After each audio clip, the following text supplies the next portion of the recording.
Kua whakaeke mai te rahi o Ngāi Tahu, te rohe o Te Waipoumanu. Ki Tūrangawaewae Marae o te Koroneihana tuatahi o Te Arikinui Kuini Nga wai hono i te pō. Korua nei a Ngāi Tahu me waikato tainui hei whakamāhuki. Korua nei ngā hononga o Ngāi Tahu ki te Kiingitanga. Kāre pērā rawa te kaha, pērā i e tahi atu o ngā iwi, engari ka whakaaro ake au ki te hunga pērā i a tā tipene.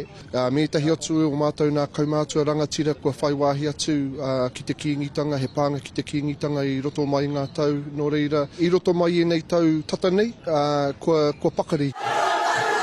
E tino iho te hononga i ngā wā o mua, Heoi ko pupu ake i ēnei tau tata nei, pēnei i te hui āmotu tuatahi ki Tūrangawaewae Marae.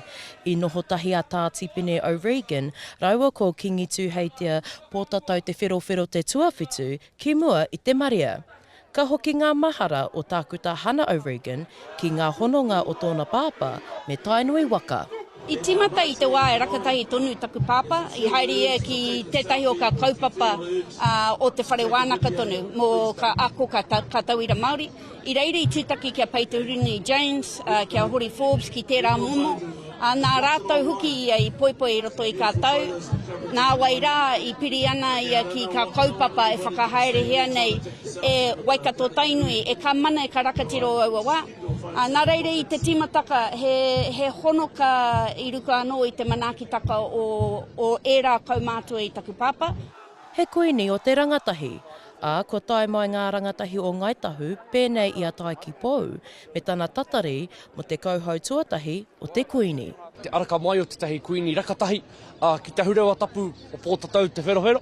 I ruka no i te mea ahakoa he rakatahi to tātou kuini. Kai aia ka mā tauraka, kai aia te hirikapo o te takata ko noho nei i tērā āhuataka mai rāno. Kaha tai atu ia ki kā kaupapa, kaha whakatinana ia i kā mā tāpono o tō tātou ki taka otira. Ko ia tērā te whakanakotaka o tēnei mea te mana Māori motuhake. Kei te kitea ko ka tahi mai tātou i tēnei o kāraki i ruka anō i tana karaka. E hoki ana a Jamal Morgan ki tōna ake Tūrangawaewae. E whakamānuatia te kuini e Morgan hei waha mo tōna iwi o Ngāi Tahu. Aranga mai ki ngā hononga kei wainganui a tātou. E te ahakota Ngāi Tahu i tēnei wahe mihi atu ki a koe. Aruki tu mea nāu i haramai ki roto i a mātou i tu mai eri māro nei. Te mate o tō whāwa ki runga i a koe. Tangu nei mohi o koe i a te pūtanga tuatahi te rohe taenui. Ka tai mai ki te pūnui o toka. Ngāi Tahu ariki Ngāi Tahu Kuini. E konei a Ngāi Tahu. E konei tonu a Ngāi Tahu e ki ana. E he mea he ana koe. I te tahi mea. Ahakoa te aha, e konei a Ngāi Tahu.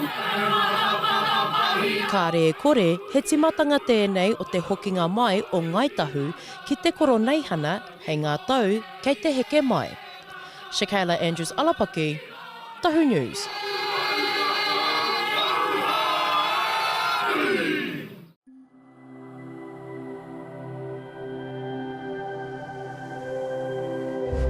Ko te reo.